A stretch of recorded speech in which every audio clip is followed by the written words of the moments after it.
당신의 월급이 내일 아침 갑자기 30% 증발한다면 어떻게 하시겠습니까? 농담이 아닙니다. 지금 이 순간에도 원화 가치는 조용히 무너지고 있거든요. 1480원을 넘어선 환율은 단순한 숫자 변화가 아니에요. 이건 당신이 평생 모은 자산의 국제적 가치가 달라진다는 뜻입니다. 더 무서운 건 2000원까지 간다는 전망이 이제 음모론이 아니라 증권가의 공식 시나리오로 등장했다는 겁니다. 문제는 대부분의 사람들이 이 숫자가 정확히 무엇을 의미하는지 모른다는 거예요. 그냥 막연하게 무섭다고만 느낄 뿐이죠. 오늘은 이 공포의 실체를 정확히 파헤쳐 보겠습니다. 먼저 가장 기본적인 질문부터 시작해 볼게요. 환율 2000원은 정말 올 수 있는 걸까요? 이 질문에 답하려면 우선 환율이라는 게 뭔지부터 제대로 이해해야 합니다. 환율은 단순히 달러와 원화의 교환 비율이 아니에요. 이건 한 나라 경제의 대외 가격표라고 보시면 됩니다. 금리가 돈의 국내 가격이라면 환율은 돈의 국제 가격인 거죠. 그래서 환율이 움직인다는 건 우리 경제 전체의 가격표가 다시 쓰여진다는 뜻이에요. 여기서 많은 분들이 착각하는 게 있습니다. 환율이 오르면 무조건 나쁜 거라고 생각하시는데 꼭 그런 건 아니에요. 환율 상승에는 크게 두 가지 종류가 있거든요. 첫 번째는 외환 부족형 위기입니다. 나라의 달러가 바닥나서 수입품도 못 사오고 빚도 못 갚는 상황이죠. 1997년 IMF 때가 딱 이 케이스였어요. 외환 보유고가 텅텅 비어버리면서 금융 시스템 전체가 마비됐던 겁니다. 이런 경우는 환율보다 더 무서운 게 금융망 자체의 붕괴예요.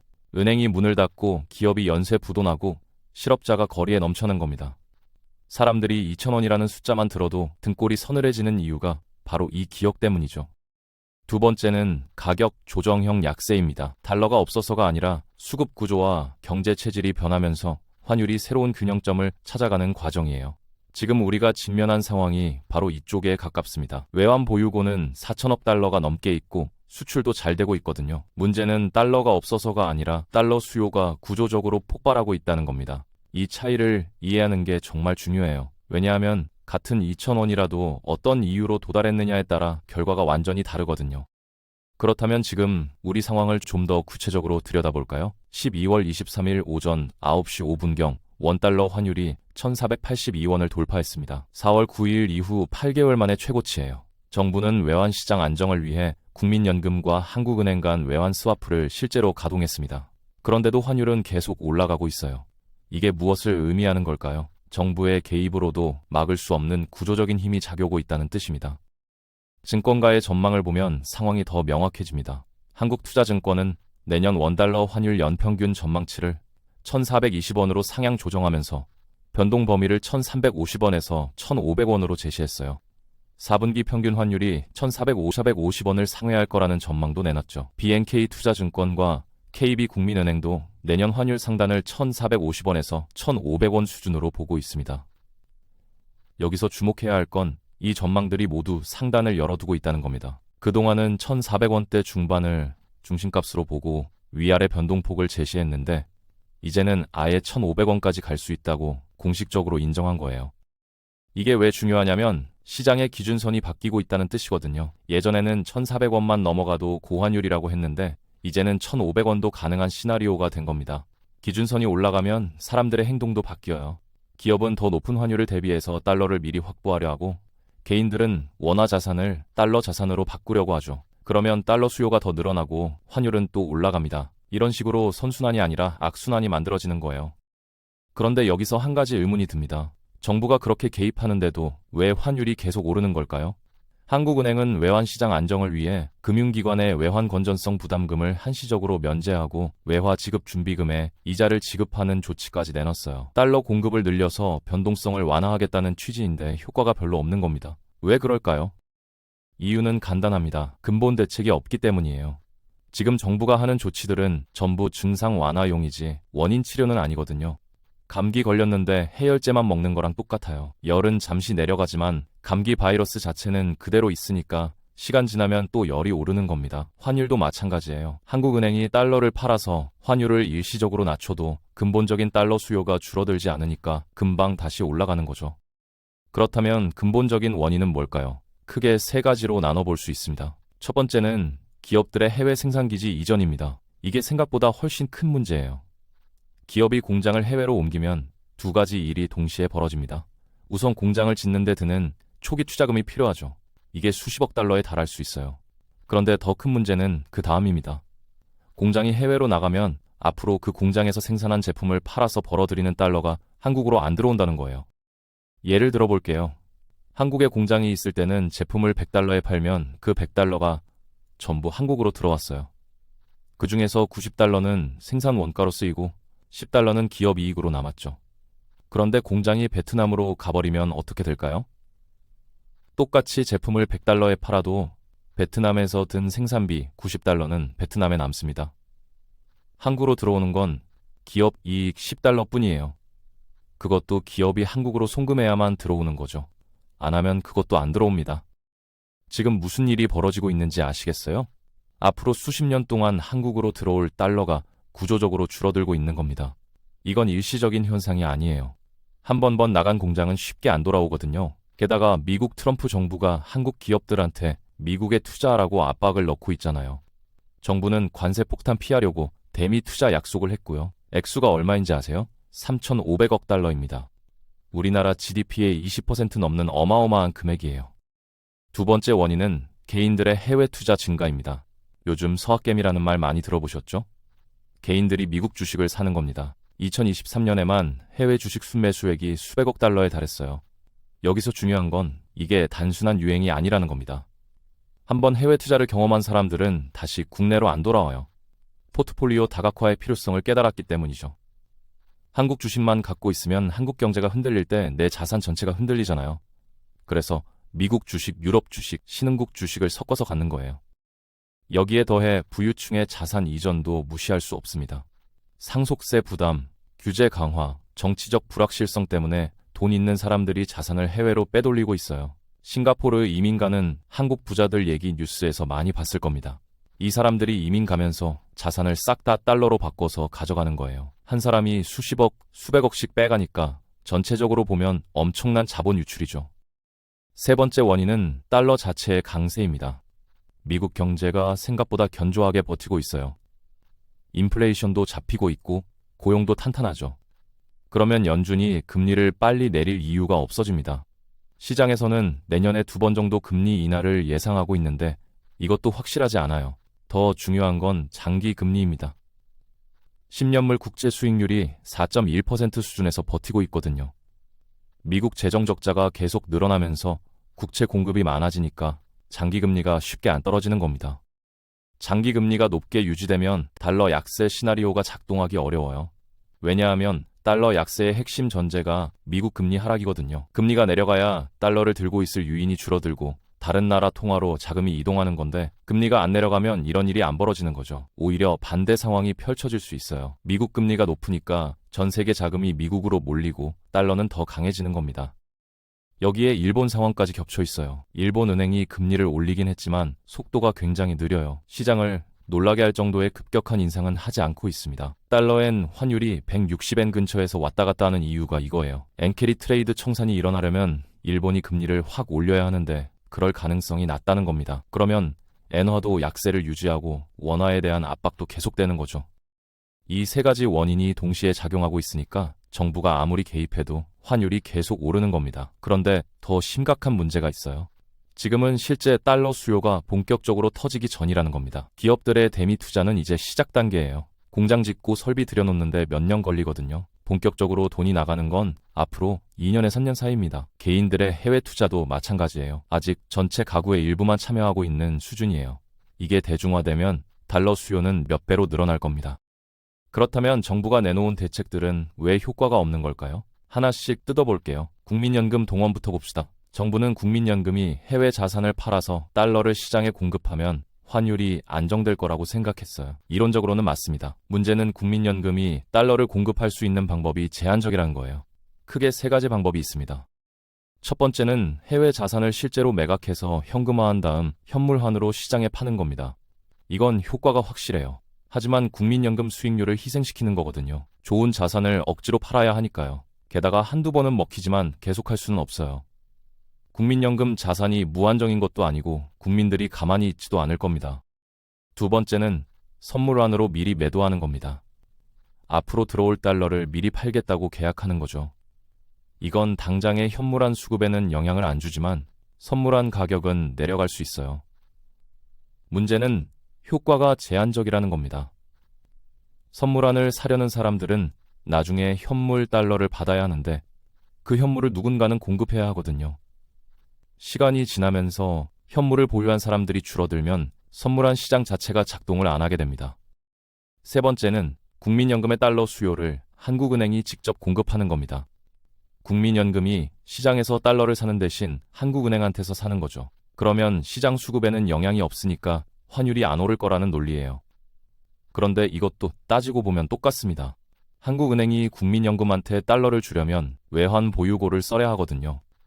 시장에서 파는 것과 뒷방에서 파는 것의 차이일 뿐이에요. 외환 보유고가 줄어드는 건 똑같습니다. 결국 국민연금 동원은 시간 벌기 수단일 뿐 근본 해결책이 아닌 겁니다. 그런데 정부는 이걸 마치 특효약인 것처럼 포장하고 있어요. 국민연금한테도 좋고 나라 경제한테도 좋은 윈윈이라고 말하죠. 하지만 시장은 속지 않습니다. 4월에도 국민연금이 나왔을 때 환율이 잠깐 내려갔다가 금방 원래대로 돌아왔거든요. 이번에도 똑같은 패턴이 반복되고 있어요. 개인들한테 해외 투자 자제를 요청하는 것도 웃긴 일입니다. 한국은행 총재까지 나서서 젊은 사람들이 해외 주식 투자하는 걸 우려스럽게 바라본다는 발언을 했어요. 이게 얼마나 시대착오적인 생각인지 아세요? 개인들이 해외 투자하는 건 자산 다각화의 기본입니다. 선진국에서는 당연한 거예요. 그걸 막으려고 하는 건 자본시장 개방 시대에 맞지 않는 발상이죠. 게다가 역효과만 납니다. 정부가 해외 투자하지 말라고 하면 할수록 사람들은 더 불안해져요. 뭔가 큰일 터질 조짐이구나 싶어서 오히려 더 빨리 달러로 갈아타려고 하는 겁니다. 실제로 올해 해외 주식 투자가 작년보다 더 늘었어요. 한국 주식이 역대급으로 잘 나가는데도 말이죠. 이게 무슨 뜻인지 아세요? 수익률 문제가 아니라는 겁니다. 구조적으로 포트폴리오를 해외로 분산하려는 흐름이 시작된 거예요. 증권사한테 해외 투자 마케팅 자제하라고 주문한 것도 마찬가지입니다. 광고 좀 줄인다고 해서 사람들이 해외 투자 안 하나요?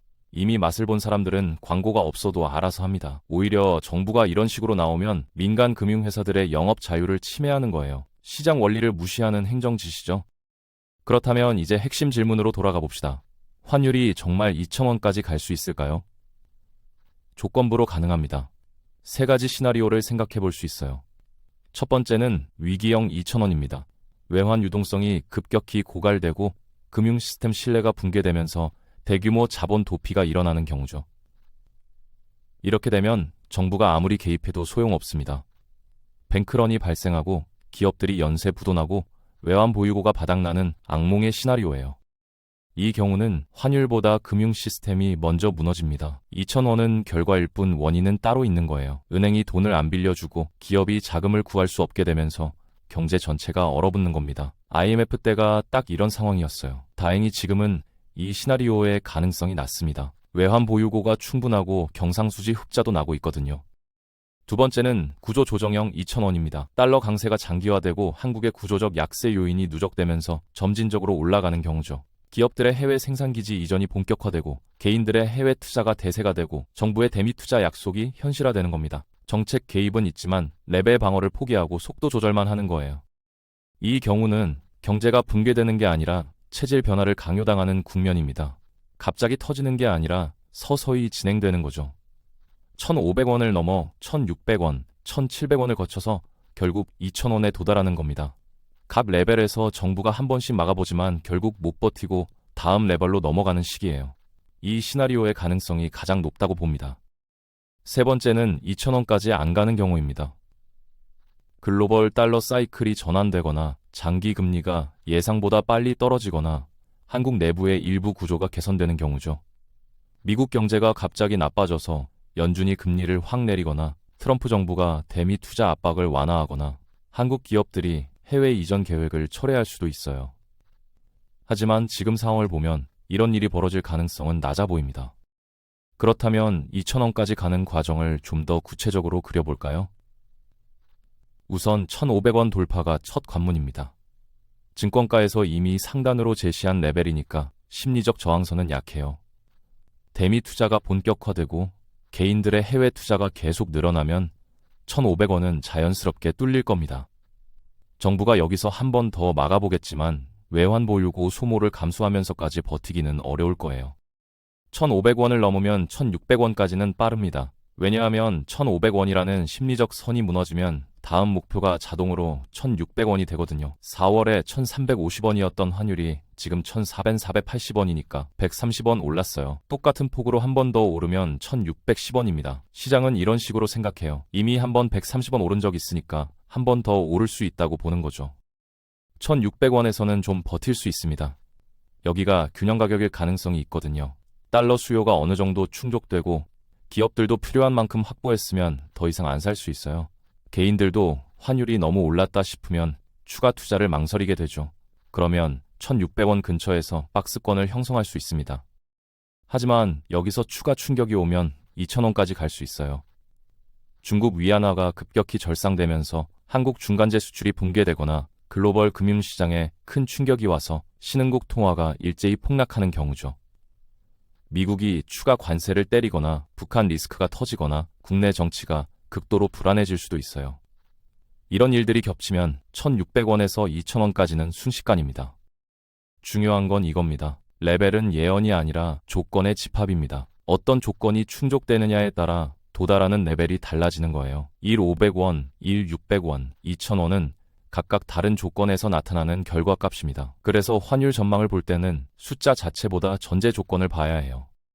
자, 이제 가장 중요한 질문입니다. 환율이 2,000원까지 가면 한국 경제는 정말 망하는 걸까요? 답은 NO입니다. 하지만 단서가 붙어요. 국가 자체가 사라지는 건 아니지만 국민들의 삶은 엄청나게 달라진다는 겁니다. 여기서 우리가 질문을 바꿔야 해요. 한국 경제가 망하느냐가 아니라 누가 더 힘들어지고 누가 상대적으로 버티느냐를 봐야 하는 겁니다. 피해가 먼저 오는 쪽부터 볼게요. 수입 물가가 폭등합니다. 석유, 천연가스, 밀, 옥수수 같은 필수 수입품 가격이 치솟으면서 서민들의 생활비가 급등하는 거예요. 환율이 30% 오르면 수입 원자재 가격도 비슷하게 오르거든요. 휘발유값, 전기요금, 식료품 가격이 동시에 뛰는 겁니다. 이미 물가 때문에 힘든데 여기에 환율 효과까지 더해지면 서민들은 정말 못 살게 돼요. 실질 임금이 떨어집니다. 월급은 그대로인데 물가만 오르니까 실제 구매력은 30% 가까이 줄어드는 거예요. 월급 300만 원 받던 사람이 물가 상승 때문에 실제로는 210만 원 수준의 생활을 하게 되는 겁니다. 이게 환율 급등의 가장 무서운 효과예요. 명목 임금은 안 깎으니까 사람들이 당장 느끼지 못하지만 실제로는 임금 삭감당한 거나 마찬가지거든요. 내수 소비가 무너집니다. 사람들이 지갑을 닫으면서 자영업자들과 중소유통업체들이 직격탄을 맞게 되죠. 특히 외식업, 소매업, 서비스업이 타격이 큽니다. 사람들이 밖에서 밥 먹는 걸 줄이고 옷 사는 걸 미루고 여행을 취소하거든요. 이렇게 되면 골목 상권부터 무너지기 시작해요. 코로나 때 겪은 것보다 더 심각할 수 있습니다.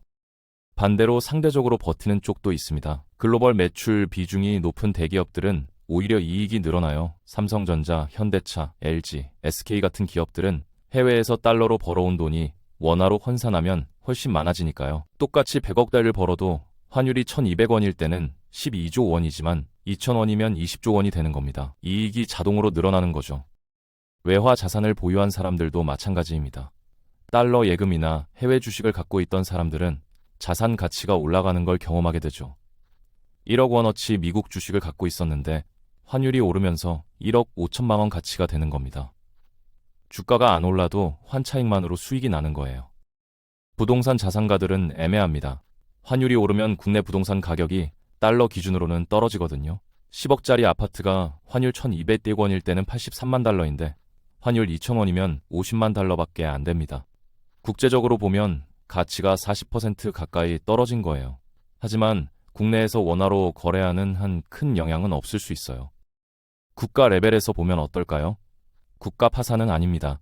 외환 보유고가 있고 수출 경쟁력이 남아있는 한 나라가 사라지진 않아요. 정부도 작동하고 은행도 문 열고 회사도 돌아갑니다. 하지만 국내 분배 구조가 급격히 왜곡됩니다. 가진 사람과 못 가진 사람의 격차가 극단적으로 벌어지는 거예요. 대기업 직원과 중소기업 직원의 실질 임금 격차가 더 벌어집니다. 대기업은 환차익으로 이익이 늘어나니까 보너스라도 더 주지만 중소기업은 수입 원자재값 올라서 이익이 줄어드니까 임금 동결하거든요. 수출 대기업 주주와 내수 중소기업 주주의 수익률 격차도 벌어집니다. 외화 자산 보유자와 원화 자산만 가진 사람의 자산 가치 격차도 벌어지죠. 이게 환율 2,000원 시대의 진짜 모습입니다. 국가가 사라지는 게 아니라 삶의 질과 자산의 기준선이 완전히 바뀌는 거예요. 같은 나라에 살아도 어떤 자산을 갖고 어떤 회사에 다니느냐에 따라 천국과 지옥이 갈리는 겁니다. 그렇다면 우리는 어떻게 대응해야 할까요? 완벽한 해답은 없습니다. 하지만 최소한의 방어는 가능해요. 첫 번째는 포트폴리오 통화 분산입니다. 원화만 갖고 있으면 환율 급등 때 직격탄을 맞아요. 달러 자산, 엔화 자산, 유로 자산을 적절히 섞어두는 게 리스크 관리의 기본입니다. 구체적으로 어떻게 할까요? 전체 자산의 30%에서 40% 정도는 외화 자산으로 가져가는 게 좋습니다. 너무 보수적으로 하면 10%에서 20%, 공격적으로 하면 50% 이상도 가능해요. 본인의 상황에 따라 조절하면 됩니다. 외화 자산이라고 해서 꼭 해외 주식만 있는 건 아니에요. 달러 예금, 달러 MMF, 해외 채권, 금 같은 것도 다 포함됩니다. 두 번째는 수입 의존도가 낮은 자산을 선호하는 겁니다. 환율이 오르면 수입에 의존하는 사업들은 타격을 받지만 국내에서 자급하는 사업들은 상대적으로 덜 받거든요. 예를 들어 수입 원자재를 쓰는 제조업보다는 국내 인력 중심의 서비스업이 나을 수 있어요. 물론 서비스업도 내수 침체 때문에 힘들겠지만 원가 상승 압박은 덜 받습니다. 세 번째는 부채 관리입니다. 환율이 오르면 인플레이션이 올라가고 인플레이션이 오르면 금리도 올라갈 가능성이 커요. 변동금리 대출을 갖고 있으면 이자 부담이 급증할 수 있습니다. 가능하면 고정금리로 전환하거나 아예 빚을 줄이는 게 안전해요. 네 번째는 소득원 다각화입니다. 월급 하나에만 의존하면 회사가 어려워질 때 소득이 제로가 되거든요. 부업이든 투자든 월급 외에 소득원을 만들어두는 게 중요합니다. 특히 환율 변동에 영향을 덜 받는 소득원이면 더 좋아요. 기업 입장에서는 어떻게 대응해야 할까요? 현금 흐름 관리가 핵심입니다. 앞으로 들어올 달러 매출이 있다면 선물환으로 미리 고정해두는 게 안전하죠. 환율이 더 오를 거라고 기대하고 안 팔고 있다가 갑자기 떨어지면 손해보거든요. 반대로 앞으로 나갈 달러 지출이 있다면 미리 확보해두는 게 좋아요. 다만 선물환도 한계가 있다는 걸 알아야 합니다. 시장 전체가 한쪽으로 쏠리면 해지 비용 자체가 급등하거든요. 모두가 달러를 사려고 하면 선물환 프리미엄이 엄청나게 높아져서 해지하는 게 오히려 손해일 수 있어요. 그래서 타이밍이 중요합니다. 남들이 안 살 때 미리미리 사두는 거죠. 생산기지 다변화도 고려해야 합니다. 한국에만 공장이 있으면 환율 변동에 취약해요. 해외에도 생산기지를 두면 현지 통화로 생산비를 지불하니까 환율 리스크가 줄어듭니다. 물론 초기 투자 부담이 크지만 장기적으로는 안정성을 높일 수 있어요. 마지막으로 이것만은 꼭 기억하세요. 정책보다 먼저 구조를 봐야 합니다. 지금 환율 상승의 본질은 정책 실패가 아니라 경제 구조의 변화예요. 기업들이 해외로 나가고 개인들이 달러를 원하고 정부가 대미 투자를 약속한 이상 환율은 새로운 균형점을 찾을 수밖에 없습니다. 정부가 아무리 개입해도 구조가 안 바뀌면 환율은 계속 오를 거예요. 환율 2005는 한국 경제의 끝이 아니라 지금 구조를 유지한 채 버틸 수 있는지에 대한 시험지입니다. 이 시험을 통과하려면 고부가 가치 산업으로의 전환, 내수 경쟁력 강화, 양극화 완화가 동시에 일어나야 해요. 쉽지 않습니다. 하지만 불가능하지도 않습니다. 일본이 엔화 약세 속에서도 첨단 산업 경쟁력을 유지한 것처럼 우리도 길을 찾을 수 있어요. 중요한 건 개인 차원에서 준비하는 겁니다. 국가나 정부가 나를 지켜주기를 기대하면 안 돼요. 결국 자기 자신을 지킬 수 있는 건 자기 자신뿐입니다. 자산 배분을 다시 점검하고 소득원을 다각화하고 부채를 관리하세요. 환율이 2,000원까지 가든 안 가든 이런 준비는 절대 손해가 아닙니다. 지금 이 순간 당신에게 던지는 마지막 질문은 이겁니다. 당신의 자산과 소득 구조는 원화 가치가 크게 흔들리는 세상에 맞춰져 있습니까? 외화 자산은 얼마나 갖고 계십니까? 월급 외에 소득원은 있습니까? 변동금리 대출은 얼마나 됩니까? 이 질문들에 대한 답을 찾는 게 2000원 시대를 살아남는 첫 번째 단계입니다. 준비된 사람만이 살아남는 세상이 오고 있습니다. 지금 당장 준비를 시작하세요.